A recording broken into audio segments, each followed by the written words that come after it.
Okay. So here's one of the questions that I received.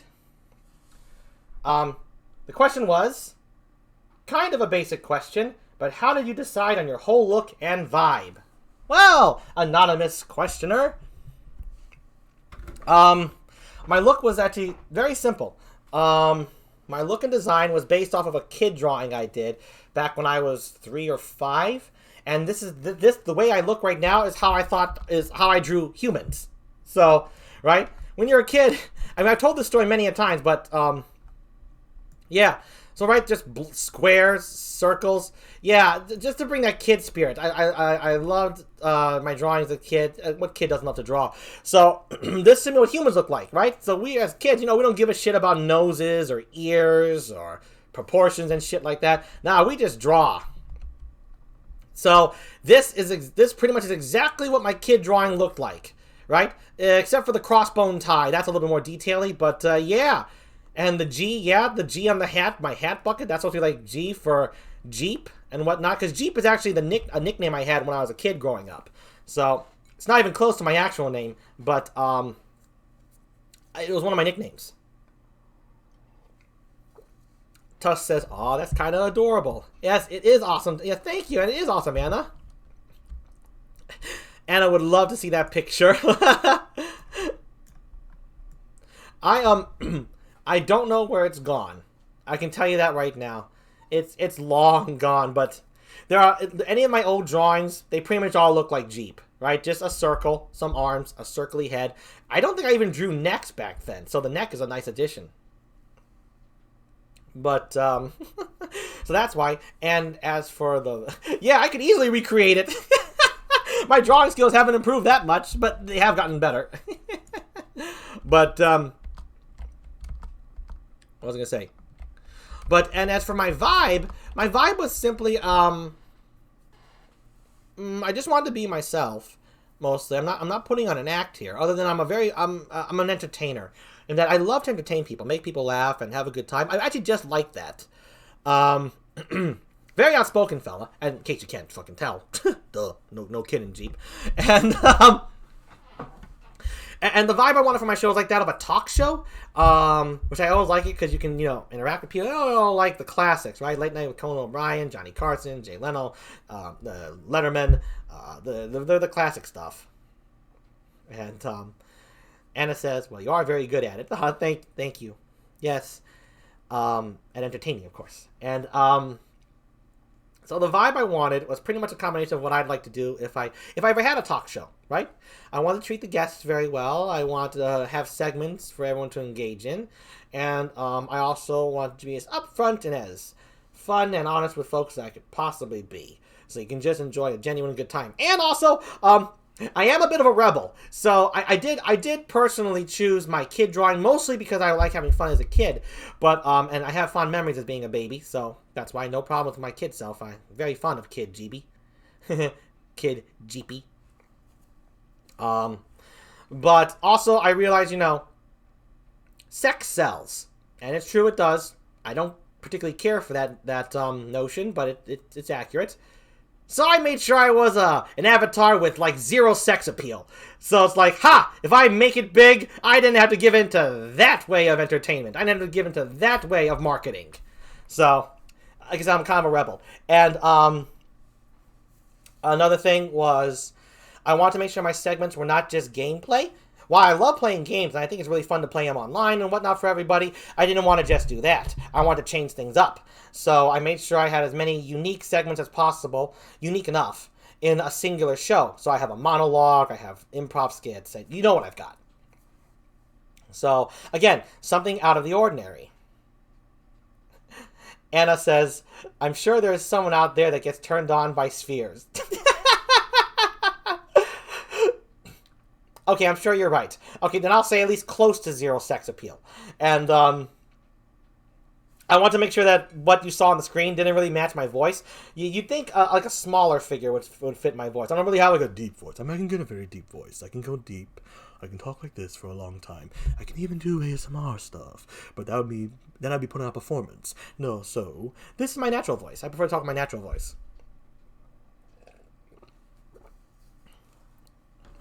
I can go low. I can go high! but I like to keep it right in the middle. So that was kind of my way of saying, ha! Not in this lifetime. Like I said, I like to change the game up.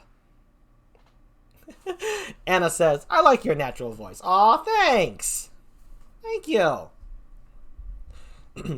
I can't honestly tell. Like I said, I know people get hits on their streams for voices, for the avatar and all that, so I want to clump everything together. Like, let's just throw everything together that they say doesn't work, and if you make it work, ha! So far, I'm having a great time, though, because honestly, marketing and making it big was secondary to just having a damn good time, and I've been having a damn good time. So, Anna says, reminds me of mine.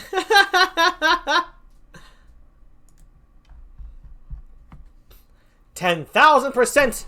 Woo! That's a lot of percent. That's a lotto percent. I had to do it. Anyway, so I hope mysterious person answered your question. And here's another question I got. Jeep on a Jeep. When will we see that? And it's spelled like this. Jeep on a Jeep. So the car Jeep. Good question. Probably never, because Jeeps are not very reliable vehicles. They don't get good mileage.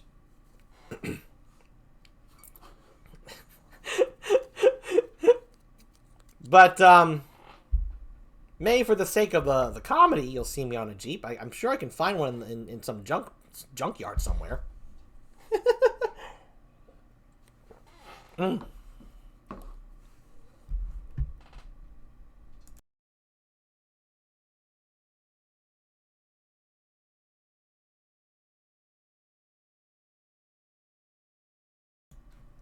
Alright, and that's actually all the questions I got for the Marshmallows, so I can answer questions now from the chat, and I have one already. Tusk Knight asks, Jeep, what happens when Cud hugs Cruel?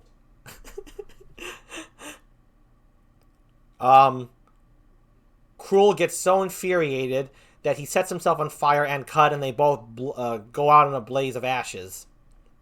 And of course, then they come back because they can't really die unless all four of them die. I mean, that's a family secret of theirs, but you know, they're on my show, so I know all their secrets. You know what's so great, too? So many people have different favorites of the crazies, right? Everyone has a different favorite crazy. And so far, I think every one of them has been a favorite of someone else, of like a guest or my family. Everyone except poor Khan. Now, granted, he can be annoying, but he's kind of hilarious in that he thinks he's right, but he's just an idiot. Anna asked, if you could have a celebrity on your show, who would it be? Ooh, good question, Anna. I like that. Good thinking. Let me think about that one. What constitutes celebrity? Like someone relatively well known by multiple people kind of thing? Like even voice actors would count and stuff like that? I think so. We're talking like high profile, AAA list celebrity. A-listers. Movie star. Okay, movie star.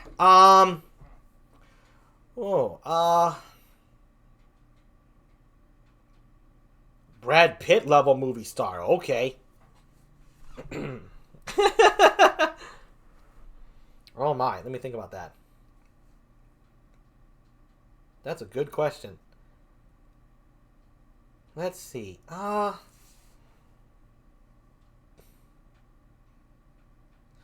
You know, I've always liked people who can just say shit straight up, you know, with, you know, kind of like a no shit, you know, take no crap attitude kind of stuff, you know, like real guff. Although that person's dead, so, let's talk to someone who's alive. The dead one I would like to have had on the show is Katharine Hepburn. I think she's, awesome. And, though all the stuff that she and Spencer Tracy went through and whatnot, she owned it, you know? She was like, that's the way it is. And, she is one heck of a badass, and one of my favorite quotes of hers. Well, this is not to verbatim, but this is paraphrasing here. Was she recalls she was just walking along the street somewhere one day, and she heard regular audience-going people because she didn't want to do autographs or something, and they were yelling at her saying like, "Hey, we made you," and she was like, "The hell you did! Go sit on a track." You know, even in modern times, that's a no-no, right? You're not supposed to talk shit to your audience, right? But she didn't give a crap, because you know what? She's right. The people didn't make her. She made her. That she did definitely say, to hell with you did, and she did tell him to go sit on a track. that woman lived to be 100 years old. So, Katharine Hepburn for sure. But let's go with a living actor. So, and I relate to that, you know. I relate to I've never liked the idea of somebody destroying themselves for the sake of the audience. Because you gotta take care of yourself, and they gotta take care of themselves. Just a little GEEP philosophy right there. It's just something I live by. So as much as I love to entertain you all, make no mistake, I gotta take care of myself first, or else no one's gonna be happy. Whew. That's in the entertainment world, of course.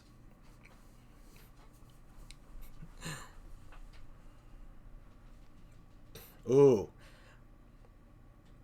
Exactly, Anna. Can't entertain if you're dead. Tusk asks another question. I'll get to that question in a moment. I'm really trying to think. I know there's a fucking celebrity. My head's running dry. That comes to my head. Who's alive? I like Jet Li. I know I brought him up earlier today. Jet Li always seemed like a very nice, down-to-earth fella. I liked him. I like the stuff he says. He's got a very generous demeanor about him. And there was a cool time. There was I think it was, oh shit, it was one of those bad hurricanes that happened where he was in the U.S. and his daughter was, they were there at the time. His young little girl was stuck in one of the houses. And when the hurricane started coming by, or tsunami, one of the two, he ran up into the top of the house, grabbed her, and just ran out with her before anything got to them. The house got wrecked, but Jet Li and his daughter were safe because the man knew what he was doing. That actually happened. So, yeah, Jet Li is cool. Alright, Tusk, let's see, your question. If I had the power, would I make a documentary, a movie, cartoon, or an anime? It is very Jet Li of Jet Li, Anna. You got that right.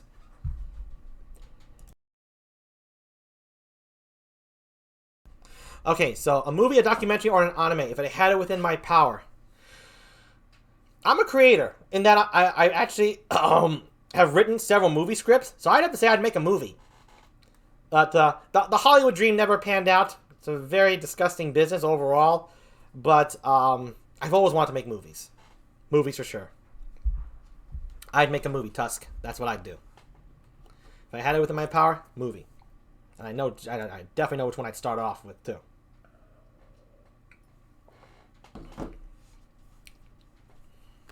Yes, nice indeed. Thank you.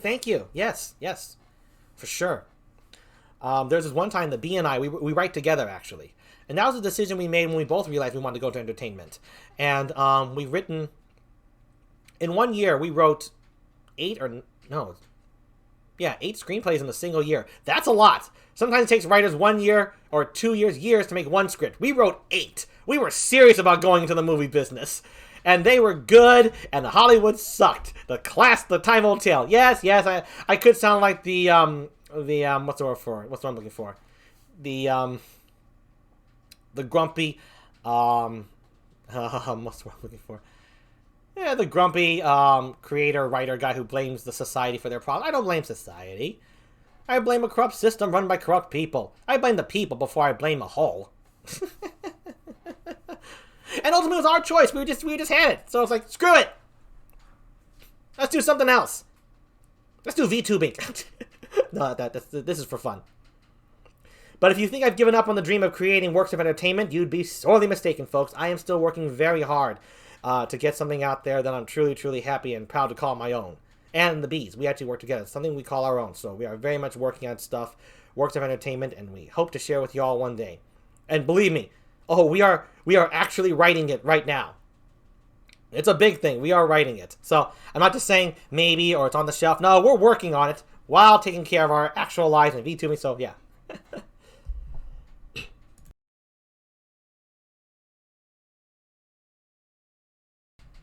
Anna says, that's good to know. I can't wait to see your name on the big screen. You and me both. You and me both.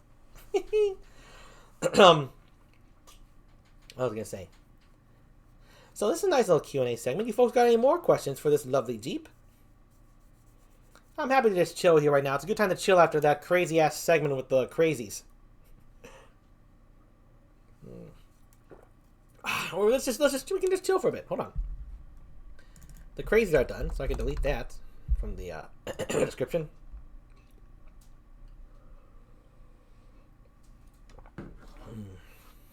Oh, Anna's got one. If you could have a superpower, what would it be? Ooh, that's a classic. Oh.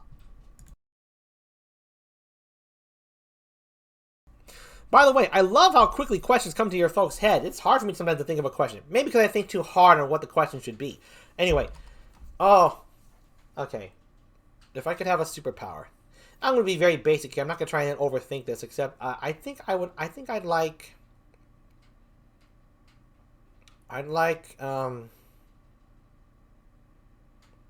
the power of super speed. Super speed is really fun, and plus I can take care of a lot of household chores that I do, and that we all take care of as a family, so I can help out a lot better. Yeah, I think I like super speed. You can get a lot more done with that. I think that'd be very fun. You know, I could run around the world in less than 80 days, and get a good workout, see the sights. Super speed. I'll take super speed. Yeah. I like super speed. That's a classic.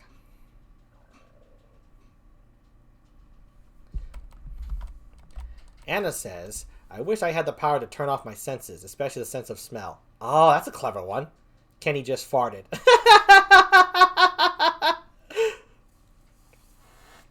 I see. Very in the moment thinking there, Anna. Nice. Very impromptu superpower. You're a woman who lives for the moment. Anna says, it smells so bad.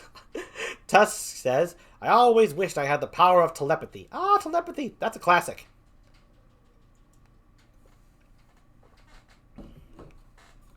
No one will be able to pull anything over your head, Tusk, with good old telepathy on your side. Either teleport or fly. Oh, Anna wants to teleport or fly. Blue says, sorry I can't stay longer, but it's late. Here I need sleep. Good night, Jeeps, and happy 1-year anniversary. Thank you, Blue. Hey, have a wonderful night. Thank you for sticking around so much. This is a good time. Give it up for Blue. Thank you so much. Thank you for playing Smash with me. You have a great one, okay, Blue? It's always good to see you.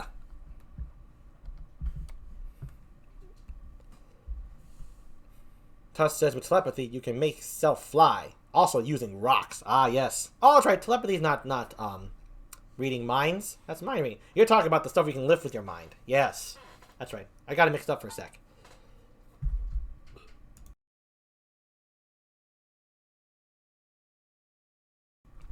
Okay, so here's what we're going to do next.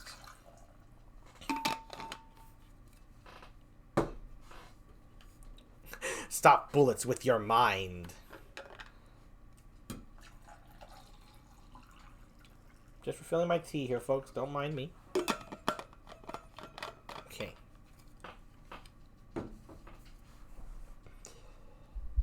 Yeah, we talking superpowers here, Dragon.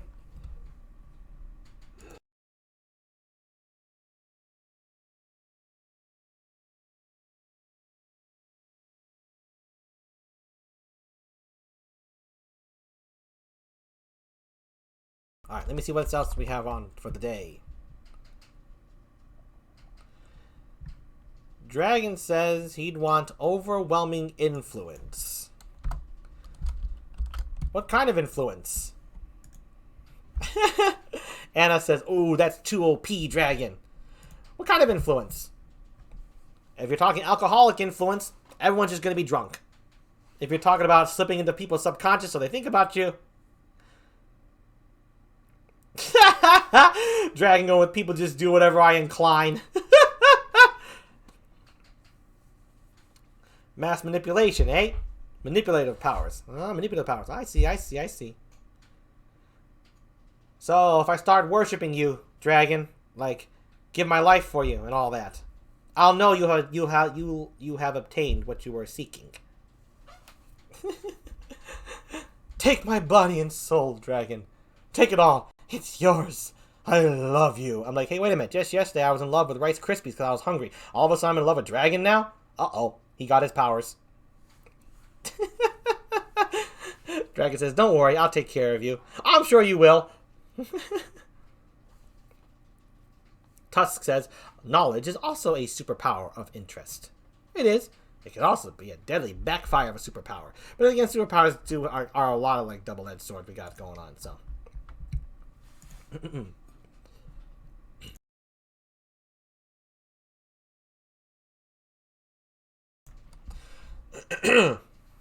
Anna redeemed another random movie quote. Let's go for another one.